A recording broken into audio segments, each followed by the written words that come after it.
Le président Alassane Ouattara a reçu hier en audience le directeur Afrique du groupe Total, venu faire le point des activités du groupe en Côte d'Ivoire. Le chef de l'État a ensuite reçu un émissaire du président nigérien, le point de ces audiences en tout début de journal. De nombreux enfants s'engagent à promouvoir la santé bucco-dentaire, cela à travers la sensibilisation des populations sur l'importance du brossage régulier pour une bonne hygiène bucco-dentaire. C'était lors de la célébration de la Journée mondiale de la santé bucco-dentaire le 20 mars dernier. Après avoir tenté l'aventure de l'émigration clandestine, 151 Ivoiriens sont rentrés hier à Abidjan, un retour au bercail motivé par l'Organisation internationale pour les migrations et la Direction générale des Ivoiriens de l'extérieur. Voilà pour les titres. Bonjour mesdames et messieurs, bienvenue dans ce 13h. Direction le palais de la présidence de la République où a lieu un conseil des ministres.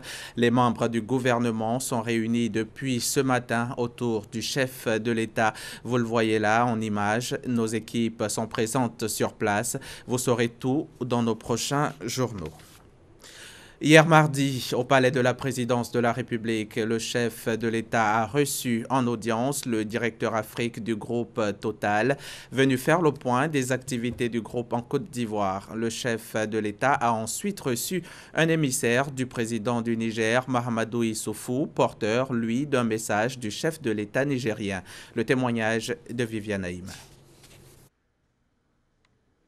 Avec un chiffre d'affaires de plus de 74 871 milliards de francs réalisé en 2016, le groupe Total, entreprise pétrolière et gazière française au capital privé, fait partie des 6 plus grosses entreprises du secteur pétrolier dans le monde.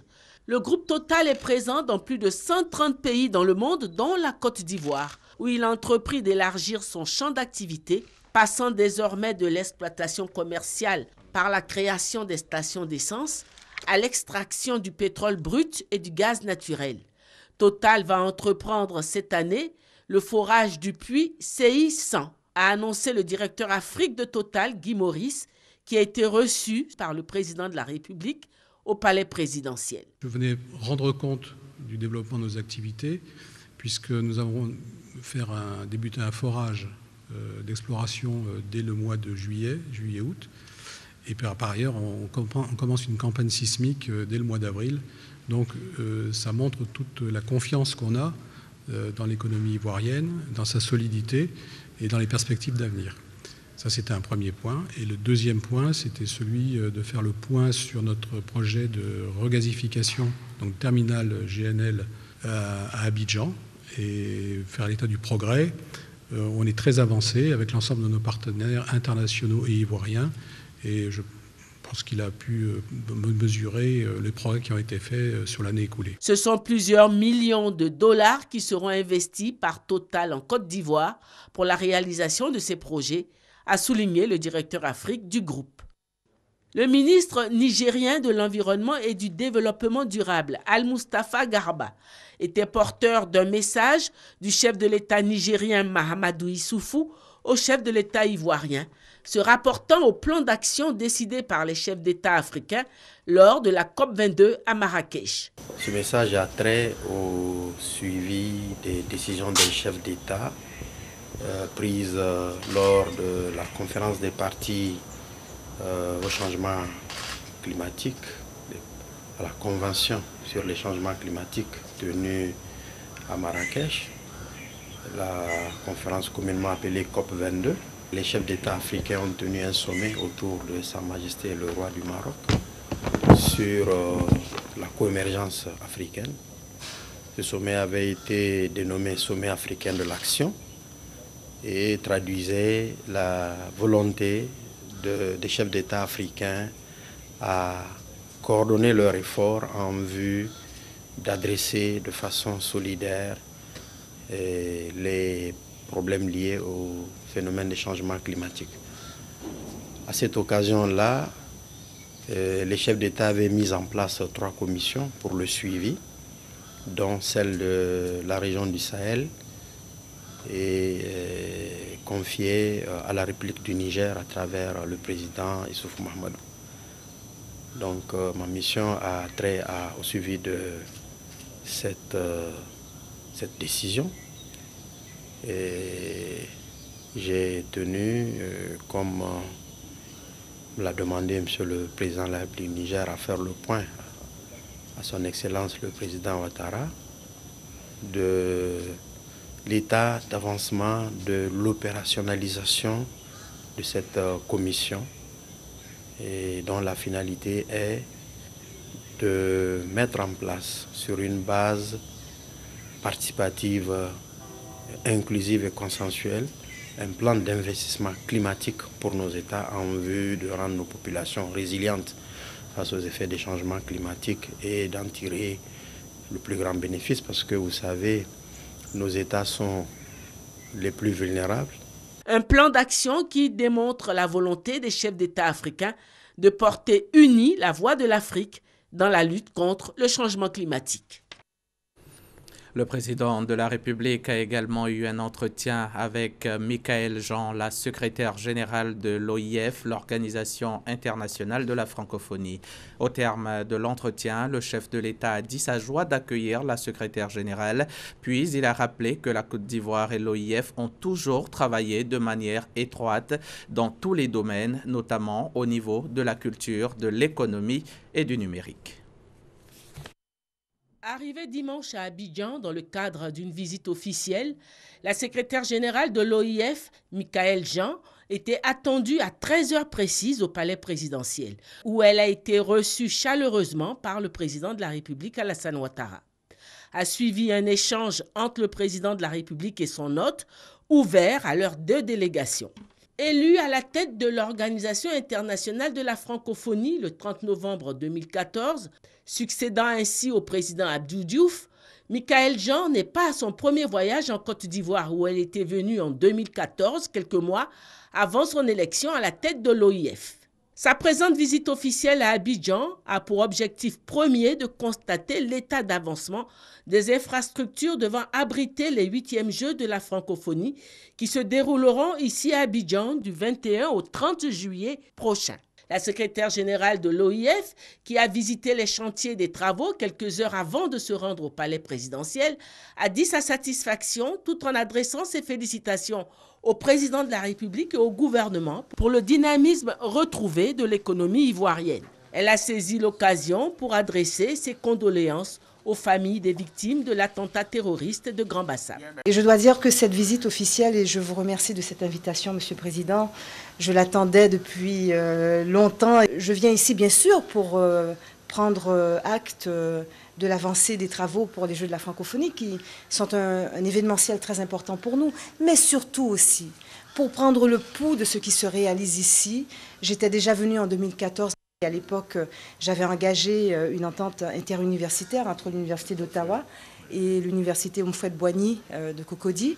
Et déjà, j'avais vu cette ville magnifique, ce désir d'excellence et de dépassement dont témoigne la Côte d'Ivoire, qui, oui, est exemplaire dans sa façon de se relever. Cela concerne chaque Ivoirienne, chaque Ivoirien. Je suis ravie, à la tête de la francophonie, de pouvoir venir pour m'associer à tout ce que vous avez engagé, avec tous ces travaux d'infrastructure, de qualité, et m'associer à votre volonté de voir aussi fructifier l'entrepreneuriat ici, en Côte d'Ivoire. J'en profite solennellement pour dire toutes mes sympathies aux familles des victimes de ce terrible et tragique incident, même incident, le mot est faible, vécu à Grand Bassam. Je sais aussi combien, sur le plan de la sécurité, vous avez déployé tous les moyens pour faire face à cette menace qui prend une dimension mondiale. Ce sont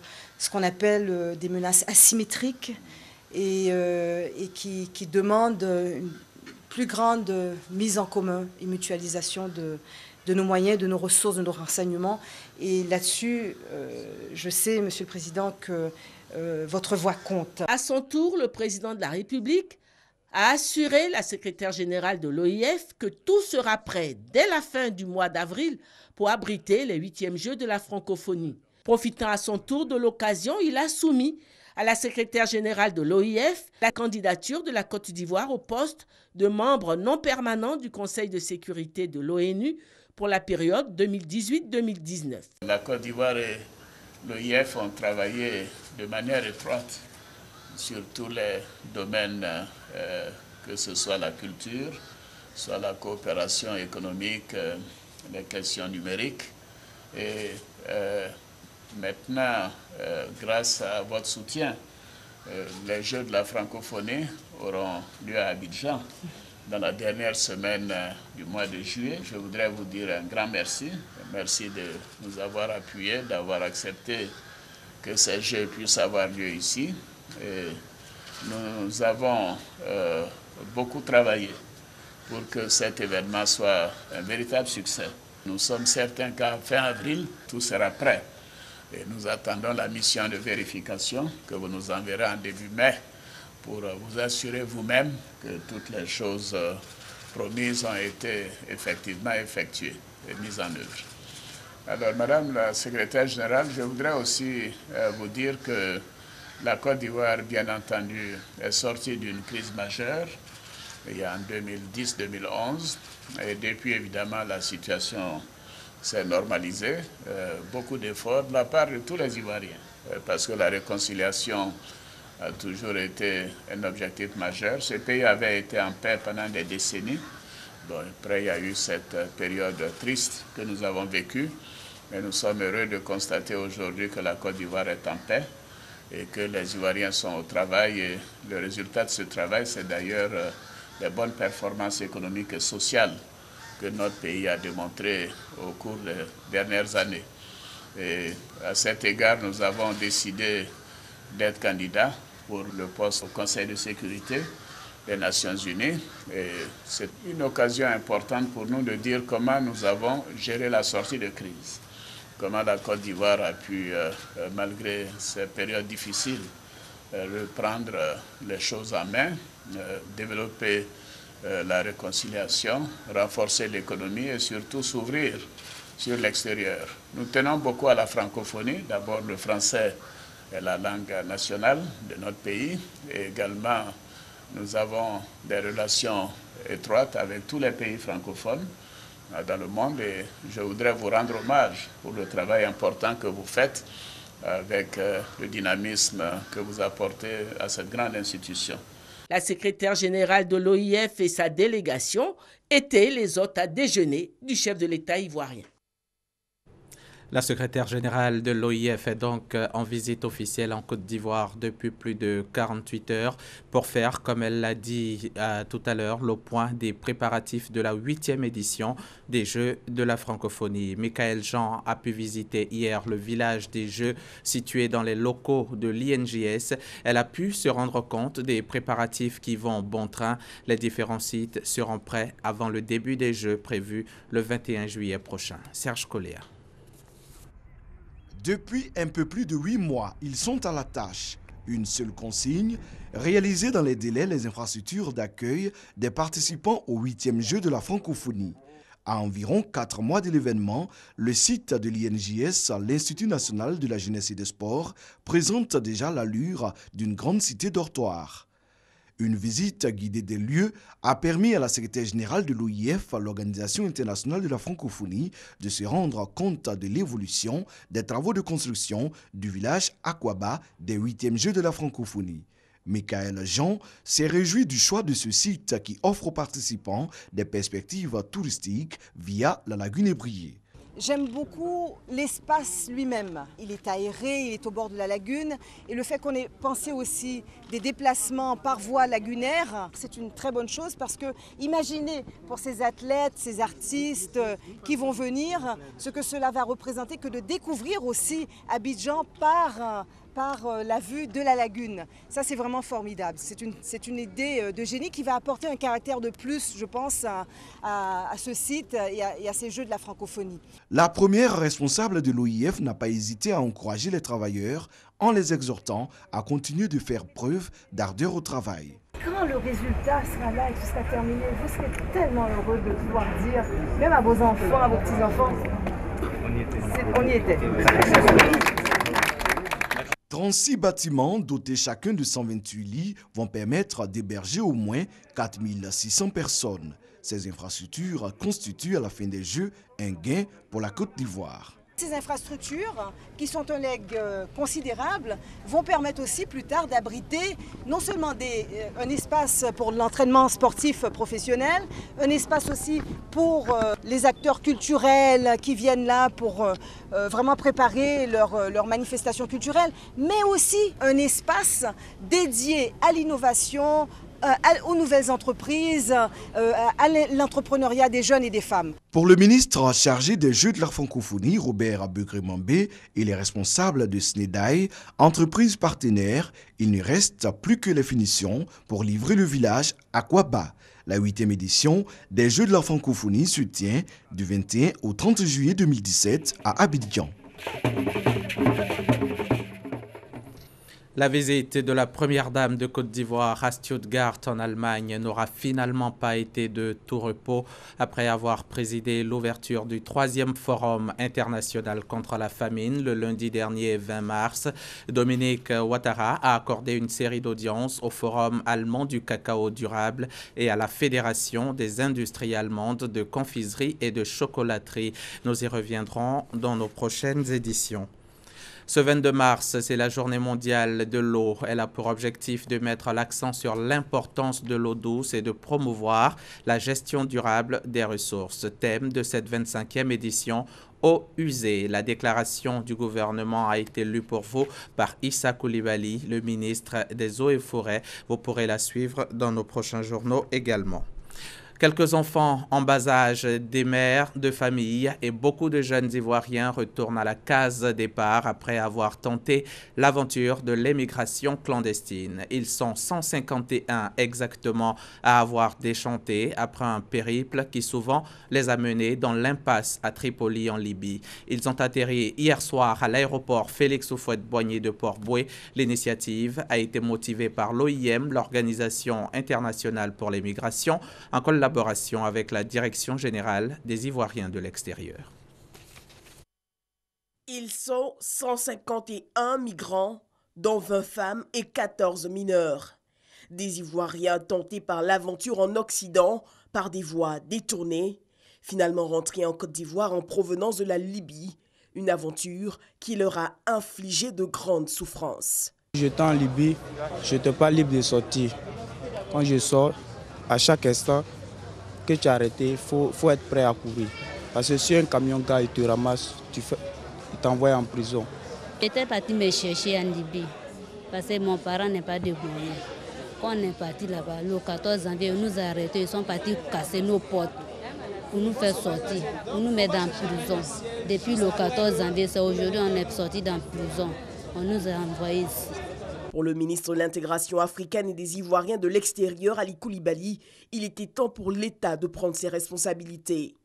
Chaque fois qu'on arrive à sauver un Ivoirien vivant en Libye, dans des conditions très difficiles, des Ivoiriens tentés par l'aventure et qui la plupart du temps, comme d'autres Africains, prennent des embarcations de fortune et périssent en mer. En collaboration avec la Direction générale des Ivoiriens de l'extérieur, l'Organisation internationale pour la migration indique que chaque migrant recevra une prime, 100 €, soit un peu plus de 65 500 francs CFA.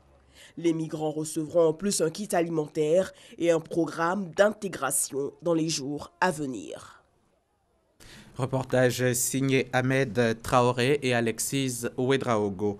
Des enfants venus d'horizons divers se sont engagés à promouvoir la santé bucco-dentaire dans leur environnement. C'était lors de la célébration de la Journée mondiale de la santé bucco-dentaire le 20 mars dernier. Objectif, sensibiliser les populations sur l'importance du brossage régulier pour une bonne hygiène bucco-dentaire. Aurélia Drokula, Delphine Bla. Journée nationale de la promotion de la santé bucco-dentaire. Sabat la quarantaine révolue en séance de consultation. Elle fait partie des personnes qui souffrent de carie dentaire, une douleur qui lui a arraché son sourire habituel. J'ai une carie dentaire que j'ai négligée il y a longtemps. Bon, ça a bouffé un peu la dent. J'ai appris qu'il y a une journée de gratuité organisée par le ministère aujourd'hui. C'est pourquoi j'en profitais pour venir, quoi. La carie dentaire est une affection qui se traduit par un trou dans la dent. Elle évolue vers l'émail puis continue à la dentine et peut même atteindre la pulpe où se trouvent les nerfs. Les complications peuvent toucher le cerveau, le cœur, les poumons, les reins et les articulations. Donc pour éviter ce genre de pathologie, il est conseillé de se brosser 3 fois par jour. Selon les spécialistes, 60% de personnes sont atteintes de carie dentaire et plus de 80% présentent une mauvaise hygiène de la bouche en Côte d'Ivoire. Face à l'ampleur de la situation, le ministère de la Santé et de l'Hygiène publique multiplie ses actions contre cette maladie en instaurant une journée nationale de la santé bucco-dentaire. Comme on a toujours dit, la bouche c'est le miroir de la personnalité. C'est-à-dire vous pouvez voir tout, mais si vous avez une gêne au niveau de votre sourire ou bien de quoi d'autre, vous voyez que vous êtes un peu limité.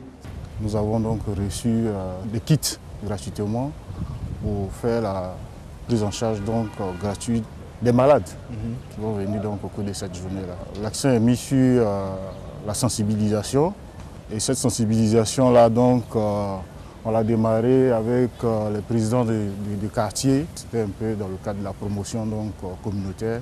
Ils arrivent ici et puis donc on fait la prise en charge. La Journée nationale de promotion de la santé bucco-dentaire est à sa 7e édition. Elle a pour thème « Dirige ta vie, dessine ta bouche ». Cette campagne de sensibilisation a lieu dans 80 services dentaires répartis sur tout le territoire national. Après les étapes de Bandoukou et Bouna, une caravane de sensibilisation et de lutte contre les feux de brousse a sillonné la ville de Touba. C'est dans la région du Bafing. Initiée donc par le Comité national d'information, d'éducation et de sensibilisation pour la défense de la forêt, la caravane a eu pour but de sensibiliser les populations sur les dangers des feux de brousse. Aurélia Drokula, Astou Touré, précision. Les feux de brousse, un danger permanent pour les populations de la région du Bafing. Ces populations sont donc sensibilisées par le Comité national d'information, d'éducation et de sensibilisation pour la défense de la forêt. Objectif, éliminer définitivement les feux de brousse pour répondre aux défis du développement durable. Nous sommes dans la région du Bafing, une zone marginale, transitoire à cheval sur la forêt et la savane. Et de par sa végétation, c'est une zone, je dirais, propice au feu de brousse. C'est pourquoi l'administration forestière, consciente de ces dangers, mène chaque année des réunions, de campagnes de sensibilisation pour informer nos populations sur les dangers et les précautions à prendre pour éviter les feux de brousse. Le ministère des Eaux et Forêts a saisi cette occasion pour inviter le comité villageois de lutte contre les feux de brousse à plus de vigilance. Le gouvernement demande à chacun de faire en sorte que vaincre les feux de brousse soit un défi personnel. Demander à toute la population de faire en sorte que sur le plan, surtout dans le territoire national, on ait 0 feu de brousse, aujourd'hui et demain. La caravane de sensibilisation et de lutte contre les feux de brousse a déjà sillonné les villes de Bandoukou et de Bouna. À l'occasion de la célébration de la Journée internationale de la francophonie, l'ambassade du Canada en Côte d'Ivoire, en collaboration avec le réseau Paix et Sécurité des femmes dans l'espace CEDEAO, section Côte d'Ivoire et l'appui technique de la SODEFOR, a organisé une opération de reboisement à l'université Nangui-Abrogwa. Opération précédée d'un panel sur le thème « Changement climatique, une menace pour la paix et la sécurité ». Christ Diomandé, Konate Moussa. Une opération de planting d'arbres. Sur cet espace, 150 espèces d'arbres seront plantées. Ce geste vise à contribuer à la préservation de l'environnement face à la menace du changement climatique. Une initiative de l'ambassade du Canada en Côte d'Ivoire, en collaboration avec plusieurs organisations non gouvernementales. L'action s'inscrit dans le cadre de la Journée internationale de la francophonie. Le Canada est un pays qui est très expérimenté par rapport à la replantation des arbres.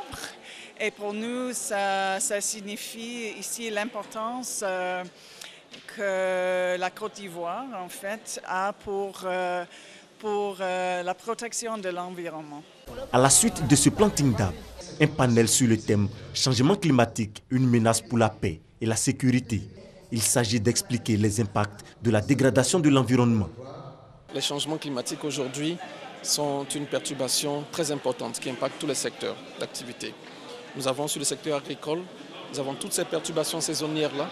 Nous avons complètement une baisse des rendements. Nous avons également toute une variation qui sont dues à des poussières, des vagues de chaleur. Il y a des maladies qui n'existaient pas ici avant, parfois qui peuvent être associées au changement climatique. Donc les espèces qui fuient des conditions beaucoup plus terribles pour revenir vers des conditions beaucoup plus agréables. La journée internationale de la francophonie est célébrée le 20 mars. Le thème retenu cette année est le numérique avec pour slogan « J'aime, je partage mon 20 mars ». Pour l'ambassade du Canada en Côte d'Ivoire et ses partenaires, cette célébration peut aussi servir de cadre pour la sensibilisation sur la préservation de l'environnement. À l'initiative de l'ONG Ma Mère, les enfants du centre aéré La Maison de l'Enfance et de la Jeunesse de la sous-préfecture d'Aboudé-Kouassikro à Agboville étaient récemment à Abidjan. Ils ont pu visiter le jardin zoologique, un moment de bonheur pour ces enfants. Thérèse Tapeyoboué. Ces enfants sont issus du village d'Aboudé-Kouassikro, localité située sur l'axe Agboville-Autoroute du Nord. Les enfants de ce village, âgés de 3 à 5 ans, viennent pour la première fois découvrir le zoo d'Abidjan et avec les animaux que la plupart ne connaissaient qu'à travers les livres et la télévision.